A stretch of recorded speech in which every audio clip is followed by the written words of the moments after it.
ရေဘော်တို့ရခိုင်နိုင်ငံတော်ကြာရှုံးခါဆိုရင်ရခိုင်ယဉ်ကျေးမှုဌာနကြာရှုံးခါလို့မဟုတ်ရခိုင်နိုင်ငံတော်ကြာရှုံးခါဆိုရင်ရခိုင်ကျဲမာရေးဌာနကြာရှုံးခါလို့မဟုတ်ငါတို့ရခိုင်နိုင်ငံတော်ကြီးကြာရှုံးခါဆိုရင်ရခိုင်တဲမတော်ကြာရှုံးခါလို့ဖိုက်တယ်ကျွင်ဖိုင်းနေလူမျိုးတစ်မျိုးတော့တော်နေတဲ့လူငယ်လောက်အရေးကြီးလူငယ်မရှိကျူးကျော်ခင်ရတဲ့တိုင်းပြည်တွေတော့ထိုင်မှာတောင်းတောင်းပြီးဂတိတိုက်စားတည်တယ်တဲမတော်တဲကိုအရှိန်မင်းပွေးစီတေထောင်ဖို့တော့ဒါအရေးကြီးလူငယ်မရှိဒီကြောင့်ဒီပေါ်လျော်ငါတို့ရခိုင်လူမျိုးကြီးသီရေရော်ရေအဆုံးဖဲနဲ့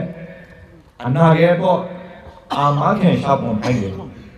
ညီငယ်တွေကိုအကောင့်ပြပြီးကိုကျိုးရာအမဲထုတ်လို့ရအဆောင်သမားလေးရှိရလူယုံမာလေးရှိရတော်လည်းမျိုးဆိုင်နာမည်ခဲတယ်ရုံးကြီးကရုံးပိုင်းအခါပြုံးပြုံးလို့ဒီလေရခိုင်တော်လည်းထဲမှာ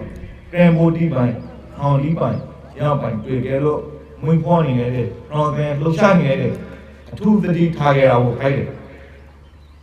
ငိုလေးနေနဲ့အခါခီအများကြီးရင်းနှီးလေတော့ဒီလူငယ်ဆိုင်ကိုမလွဲမသွေဒီဆောက်အကောင့်တွေပေါ်လာကြဖို့ခိုင်းတယ်ညီငယ်လူငယ်တာဝန်အထာမတော့အောင်မလာရဲပေါ့ငိုရခိုင်တဲ့မလို့ဒီပြည်သူလူထုတရဲလူငယ်လူအမျိုးသားရဲ့အပေါ်မှာတာဝန်ခံမှုတာဝန်ယူမှုအပြေဝရှိ